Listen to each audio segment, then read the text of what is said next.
Hi, morning. Good morning. Okay, so I think I'm waiting for Franklin now. He's also going to join. Yeah, he just sent me the link. Okay. If both of you can introduce me a little bit, and so that I should know that who are the participants and what is an outcome, what you expect out of this program, of this specific course. I had a small word with Franklin last night. So just brief introduction, your name, what you're doing, and what's the driving force behind joining this program for you. So, Okay, so my name is Arva, hmm, and I'm a yoga trainer. I've done 200 hours TTC in yoga, hmm, and meditation is something which I always wanted to learn because I just wanted to go in depth a little more deeper into how it works uh, and what are the different types of meditation. Especially, I wanted to learn that hmm, okay, because I kind of know that for different people different kind of meditation works. It's not just one type of a meditation which will work for everyone. So that's what I've been uh, reading about, and I heard also a lot of things that there are different types of meditation, and a different meditation will work for different people, and only one type of meditation does not work for everyone. That's what I know. So hmm, that is why I wanted to, go more deeper and learn what are the different types of meditation and how it is affecting the body and mind. okay. Thank you so much. And now, Franklin, could you just go through in a couple of minutes? Yeah, so my driving force for enrolling in this course is honestly on the similar lines of what Arva was talking about. So Hmm, I've also done a couple of courses, teacher training courses, a few of them, but I thought my need is more about not doing the asanas or not hatha or any of those regular flow of yoga. I thought I could really do something more on the lines of meditation. So I'm also trying to learn a little bit more on the grounds of meditation, trying to understand different types of meditation, and uh, yeah, I mean honestly, that's exactly what I want to do here. okay, great. So, one thing is what I have understood now is that both of you are somehow looking for different ways when it comes to mindfulness or any sort of meditation practice, so that you will be able to cater to a lot of people at one Hmm. time. So, and as per the specific needs of different people, you can choose into like what way or what strategy should I use, with someone. Now, let me take you through a little bit of my journey, how I was introduced to meditation, what I did, and what is my understanding when it comes to specifically mindfulness. And why am I only teaching mindfulness? Why I haven't listed any, a yoga nidra course or teacher training course, or why I'm not a mitrataka or any other different kind of course? Why only mindful meditation? What is my driving force here? So let's understand. I was again, you know, I was inclined to for spirituality for a very long time. From the age of 12, I remember when I first went through, the Eightfold Path in my history books, and I was so drawn into it. I tried to used to follow in my life, and every time, I was used to be the guy, that people used to make, that about bhola bhala type. You know. But since I had saw that in the books, and I thought that this is the path that's going to take me through liberation.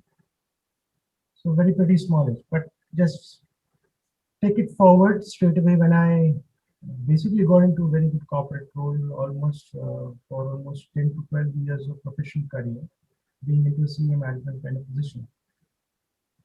I had a wake up call that now what I want to do in my life when it comes to money making, and whether I would be satisfied by doing this or not. So that was a wake up call in 2009 and 10 I took. and I started doing different kinds of, so definitely when you come with a very logical mind, usually you look forward for the best because they have the best explanation. Now, just to brief, I am right now in Gaya, city of Bihar. This Gaya city is pretty close to Buddha Gaya. This is the place where Buddha got enlightened. Uh, so now what happened? I learned almost different kind of strategies, subconscious programming strategies, almost invested almost 2.5 lakh rupees into NLP courses. Those were organized by Richard Bandler at that time. He was considered to be one of the pioneer into NLP and everything. So anything related to relaxation and everything, I tried every aspect of it. Okay. Mhm. And now, once I basically did a lot of training, and when I came back here in my hometown with this view to now to do something that I really like to do. Now, what has happened is I went into all the traditional schools. So whether that's Kriya Yoga, Vihangam Yoga, or any kind of yoga technique that's available that can really put you in that mental state. And investing almost 1.5 year and 2 years in my journey. I remember when I was in Allahabad, Sangam, and luckily I went through this guy who came in and told, why you keep sitting here all the time? I said, I came to this ashram. And he said, so what is your driving force? And I said, because see, I have been doing sun gazing for almost like 8, 9 months, and I have very intense experiences. And suddenly he said, you need to tone down. What are you doing to yourself to tone down? I said, I don't know. What do you mean by toning down? And he said, have you heard about mindful meditation techniques and everything? I said, no. He said, very from. I said, I'm from Buddha Gaya. He said, you're from Buddha Gaya. Do you know Dhamma Bodhi? I said, what is this place? So he told me it's a 10 days retreat, in meditation, usually where you get into an ashram kind of very secluded place where you don't speak for 10 days. So absolute noble silence you follow. And you meditate for 10 to 12 hours in a day for absolute Wow. 10 days. Okay. And I was so engrossed by his suggestion. I said, I have to go. So I came back home and just close to my house, almost 8 kilometers away. I went to Dhammabudi and I got enrolled. Now, the moment I got enrolled into this very intensive mindful practice, one thing I realized that anything related to the mind is very agile, which is restless.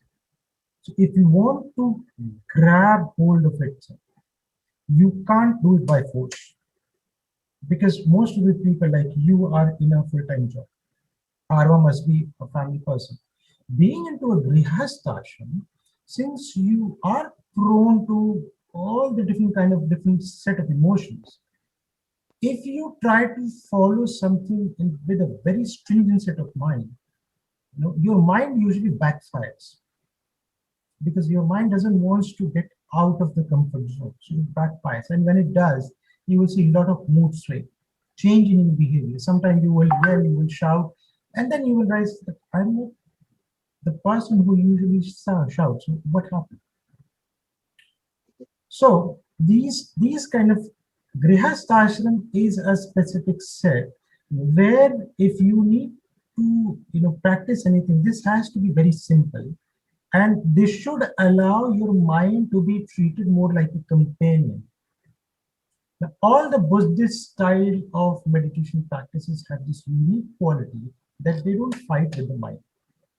If you look into traditional yoga, what yoga teaches you? First, yam and niyam. Why yam and niyam? These are set of restraints that you put on yourself, on your behavior, on your character, so that your mind, the agility of mind could be toned down. Okay. So आप झूठ नहीं बोलना चाहते. You want to follow the noble path and everything.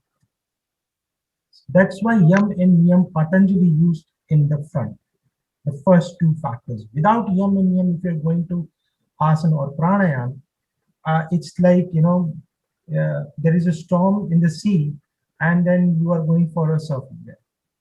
So it's a wise decision to wait for the time when the the sea waves get stable, and then you go for supper. You know, and that will be a very easy way to start off. And suddenly, as you build your practice, you might even go in very deadly storms also. So that's not a problem. But yum and niyam basically puts a restraint on your mind. They changes the behavior. And what are yum and niyam? So normal practices like satya, ahimsa, right speech. You don't want to get anything from someone. You don't want to lie. Your entire life should revolve around all the good practices that a good person should have. And niyam are all about different kind of, I would say, techniques that keeps you clean on the mental and the physical level. Okay. Yeah. So now, so Patanjali is the most contemporary where we relate yoga. So he used yam and niyam. But if you won't go to the father of yoga, who had a written proof, that's Ghiran Samhita by Maharshi Ghiran, that was initially started by Kapil Muni. So these sages used to live in forest. In their yoga, you won't find yam and niyam.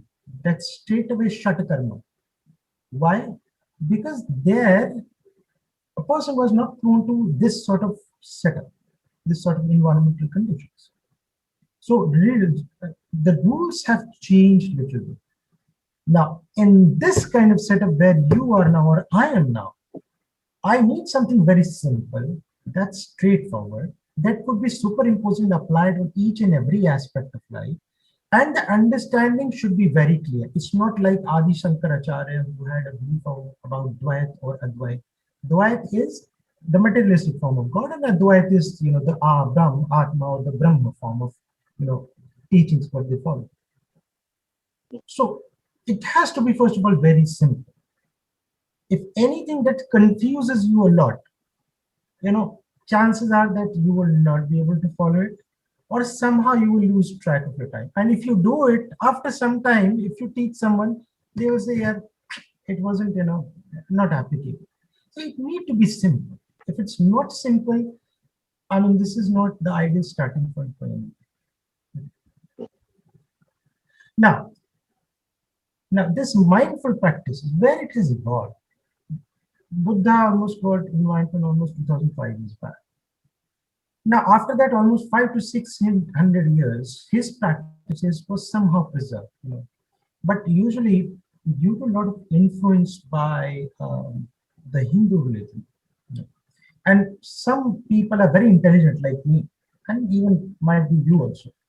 We used to we always try to mix and blend it, with other things and try to get maximum out of practice.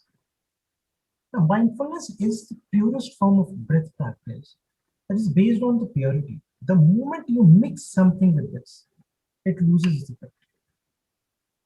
So, mindfulness is not mindfulness. What it does, mindfulness is about the cessation of what your thoughts, and the moment cessation of thoughts, then it will lead into the cessation of your dukkha. Dukkha means the sorrow or the pain that you go through in your life. And the last level would be the cessation of your entire sankharas, or the dharma we call it, or we call it as the merits what we have gained in our life. That usually take us through one life to another. Okay. So mindfulness is about cessation. Now, when we go for the written practice of mindfulness, where it comes from, because Buddha in his entire life of almost 82 years, he always believed on preaching it to people, one to one. He said there are always lost in translations. See, even he always emphasized that the practice should be simple, that anyone in a family setup, a grihasthashram could do it, and that need to be done one to one. There has to be no confusion in this practice. He was so determined about this that even the time when he was on his deathbed, till also when people came up with their questions and explanations, he was pretty open to take them on a one-to-one class, even during that time also. So written practices starts with there is this gentleman by the name of Asanga, almost 17 years, 100 years back.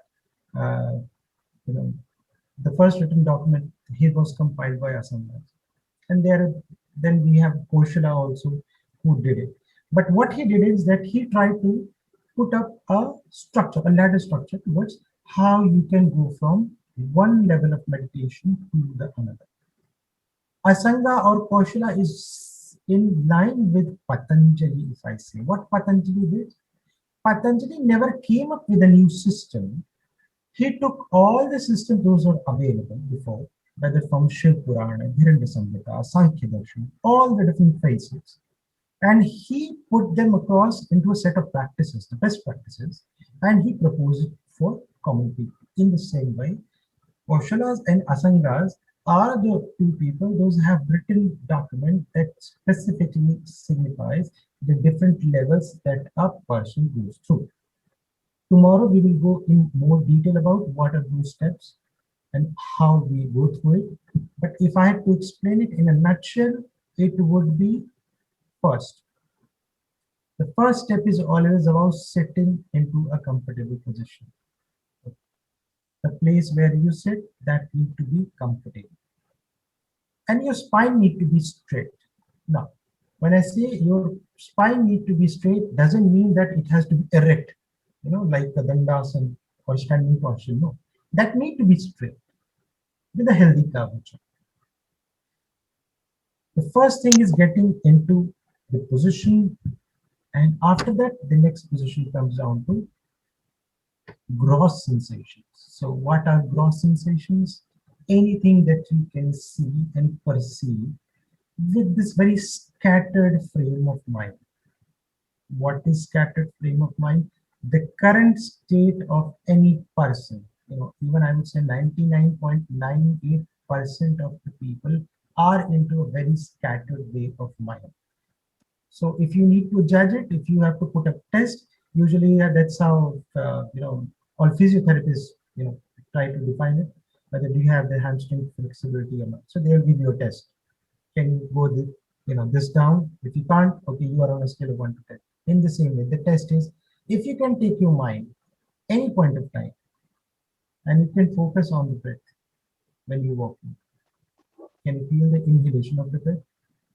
And can you feel the exhalation of the breath? Now, when I say the of the breath, I don't mean the breath, but actually the touch of the breath. When the air gets in and when the air gets out, the touch of the breath on the outside area of the nostrils. Can you feel that? Irrespective of what state of mind you are or at what place you are, can you feel this one?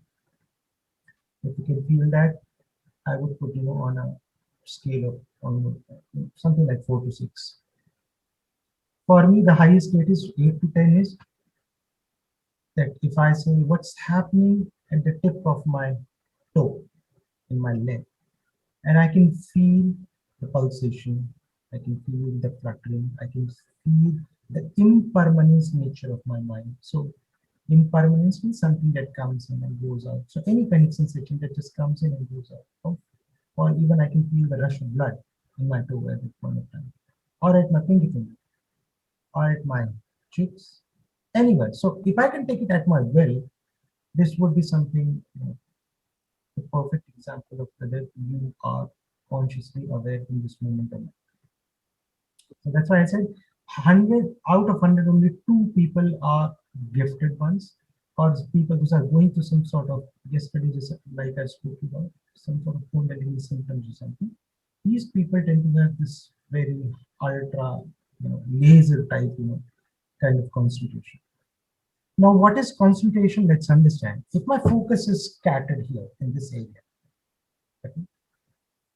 So in this entire spectrum, if I'm focused on this area, the chances are I will not be able to feel anything much more deeper in this whole scattered area. So in the same way,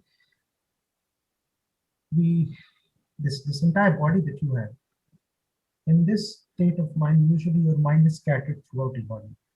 So the chances are that if you want to feel your chest, 1 inch area of your chest and try to feel what's happening there. You might have very little sensations or feelings, or you might not be. So this basically tells you that the scattering of the mind is the problem. So our main focus is to get this scattered mind get sharpened. Sharpened at what? At a very small area. Now, what is the small area? In all these mindful meditation techniques, whether you go to the Tibetan side, you go to Shaivism, or the Kashmiri Shaivism, or uh, the uh, the Buddha style or Jainism, everywhere they have tried to focus on a very small area. So for our practice, we focus here, you know, above the nostrils and this area and the upper mustache. This is the only area where initially we try to focus on. So first, almost as I said, 30 to 40 hours should be the area of concentration only in this area. So if you are in devoting almost 100 hours into meditation, okay, this should be devoted at least 30 to 40 hours of meditation area, only this one. Okay. Any question? Do you think anything like, I'm going too fast? Which is it? No, yeah. So just coming back to the last point you just said in terms of why is it this area? I mean, can you give a little more insights on what is particular about this area? You made a triangle. I saw something like a triangle, but what's about Huh. this area? And I thought it's all head and mind, but you're talking no. Could you hear my question?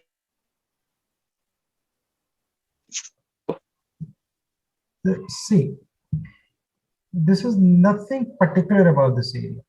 The way they choose this area, because what I understood is that it is closer to the breath. Only driving force is that this is closer to the breath. And ultimately, we have to come here, the nostrils, the rings of our nostrils, or outside the nostrils, or this mustache area. So we start from here, then we focus on this only, below the nostrils and the mustache area only. And by the time we are in last 40% of our meditation practice, you have seen Charlie Chaplin, the mustache he has, like this one. Then we focus on here itself. Okay. So we are going progressively from a bit wider to narrower, further narrower area. If I straight away take it here, it would be difficult because as I said, if my mind is gross, it's scattered. I have to give something that's a little bit scattered. If I don't get him, what will happen? It will wander away. It won't like to stick there. It will wander away very easily. So in the state when your mind is very gross, you have to give him something gross. Okay. So let him cherish for some time. And then slowly and gradually, I get into a very narrow down area further. And since I made him in a habit of concentrating here, so it will keep working here. Then suddenly when I come here, then suddenly it will be much more easier for you to take your mind. Because that's why we call it as our mind is a monkey mind. And the monkey mind that has been drunk in all his life. Okay. So that's one of the reasons that this is what has been chosen. Okay.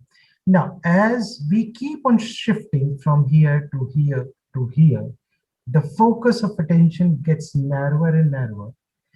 And now, let's understand. Now, since your mind is focused on a very small area, now the intensity of the concentration of your mind will be more. Now, when I will take you through the awareness in any body part, suddenly you will find that you could feel everything that's happening beneath the surface. Okay. Beneath the surface, that's what we call it as the subtle sensation. Subtle sensation would be like a sudden goosebump, or might be a fluttering, or something that's crawling, or something tingling, all these kind of sensations. So any mindfulness practices will take you from a gross to a subtle view, by the way. And as you move from gross to subtle, the next level should be further down. Now, what that would be? Our mind and body are connected, okay, and they have a mutual correlation. How? It's very simple. Just imagine when you are in a state of euphoria or happiness, and if I tell you to do something, you will be, I will do it. You will very straight away take up a role. George could, might be related. If you have an employee, you just reward him in front of 50 people, and suddenly you give him a very humongous task. The chances are he will say, yes, sure, why not? He will do it. Okay. But if the same person is a very depressed state, he has a fight with his wife, going through some separation or something, and suddenly you call him, you have to do this. Chances are what? That he will say, no, I can't do it. Correct. So that mental state plays a lot of, now here the same thing happens. If I create anything on any sensation on my physical plane, so all good sensations like going for a massage, going for a movie, or all these things, what they do, they create a sense of happiness through an external stimulation by which we want to change our inner mind. Okay. In the same way, if there is change in the behavior of my mind or by state of my mind, so that could be anything that has happened in the past, if I remember it, or anything I'm pretty much curious about that has happened or going to happen in the future, and I keep on thinking about it, that will also have the effect on my body also. And that's one of the reasons that almost 95% of the diseases are told to be psychosomatic. So they are related to our feelings and emotions somehow. Okay. So you have understood that feeling has a very important role in the mindful practice. Okay. Now, starting from a state of relaxation, moving to a gross sensation, and then for the subtle sensations, something very finer, and then slowly getting into how does it feels inside. The moment you get into the feeling part, this is where the magic starts, turning on. Now, when we are even feeling the breath in our nostril, this is also a sensation. But as I have tried to explain yesterday, that this is more like a radio now, like a tuner. You start with gross, you move to subtle, then you come to gross and you spend some time there. Then again from gross sensation to move to something subtler and you stay for some time. And the chances are that from the subtle, you might think about getting to the perception or the feeling side for some time. And then you come to subtle and again back to gross. So this is how, like a radio tuning knob, you keep on shifting your awareness from a very scattered gross to something subtler, and then from subtler, then using that subtle awareness to think about what's happening in my mind or in my body. So we started first what's happening in the body, and as you keep watching the body, suddenly you find that the mind and body are two different things. A thought appears in your mind, and it has an impact on the state of your body. Right? And suddenly happens on your body, it creates some sort of emotions in your mind. So you will see this cycle happening. If I try to explain you now, it would be very difficult. But if you do it yourself and if you have your own awareness, you will see, oh my God. Now this is something now which is getting deeper now. And then after this, the further stages comes, then the thought comes and the physical part just dissolves. So this basically gets to the periphery now, because now the only thing that you have the awareness of breath, the gross part is breath, then from breath to the awareness of the sensations, so more subtle sensation, and then something comes up, you are aware about, and then that fades away. But still you are aware that something has faded away. So your physical part has gone. The thing that you are looking is also coming and going. So you understand the nature of impermanence. This whole eternity is impermanence. But this is the microcosm that teaches you that how impermanence it is. That within a minute, there are so many thoughts that's coming in your mind and going away. And you are being totally aware about. This awareness is the place what your true self is. You are not even this body. You are this awareness exactly who's experiencing this entire event with this mind body connection. And being into this awareness is the primary purpose.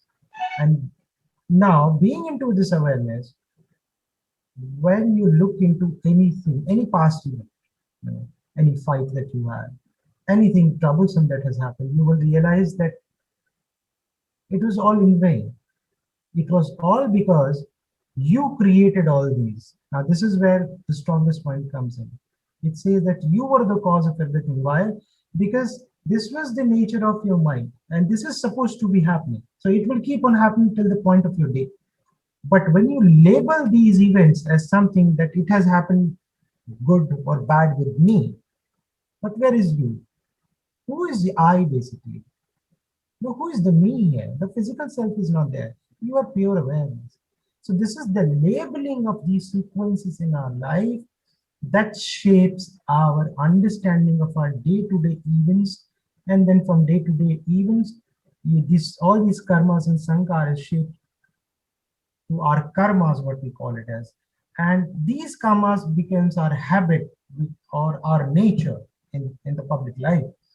And during the deathbed, when it's the time, to transcend, I would say, there is one Moksha. sankaras. Now, one sankaras or one karma that has the strongest energy just pops in, and it pulls you, gives you that pull into the same vibrational frequency into which you have spent your whole life. So it is the vibrations that you have created all your life and accumulated that pulls you into a life after death or the next transit experience. And this is where it leads. So in a nutshell, if I have to say, yes, this sounds very superficial kind of thing, how this would happen. But trust me, with almost 6 to 7 times of 10 days retreat I have done, in many 3 days or 5 days I have been there, and I am an active practitioner. So at least I try to devote at least 90 minutes of my day into this practice. I can guarantee with my own experiences. So this is not something that I have read and I'm trying to tell you. No, this is my own experience. My experience says that there comes a time in this practice when this physical self gets totally dissolved, and it gets so dissolved that when you look at your physical realm, you realize that it's not there. This was the time when that first happened with me, and I was very scared. I went to my teacher and said, "Sir, you know, uh, I look like I've lost my mind." And he said, "What happened?" I said, "I can't feel my body." So I said, "I can't feel my body altogether." And he said, "So you have been going from gross to subtle to get into the state. So if you are not feeling your body, what's happening?" So I can feel on the rush of energy. I can go from my head to toes like within a matter of 5 seconds. And he said, "So that's wonderful.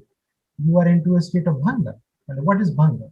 Bhanga is the dissolution of self. Dissolution of self is like, I would say, a landmark that says that you are on the right track. So you are doing something good. Right?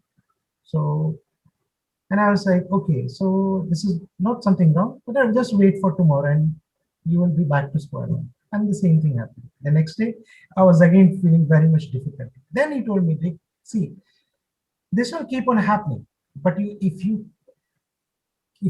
keep on comparing this experience with tomorrow or day after tomorrow or the best experience you have, if you keep on comparing it, and if you keep on creating cravings and aversion. So craving is what, "Are yahi chahiye tha re." I wanted to have that, void. I wanted to have the dissolution of the self. Now what has happened is, earlier you used to create craving in the name of what?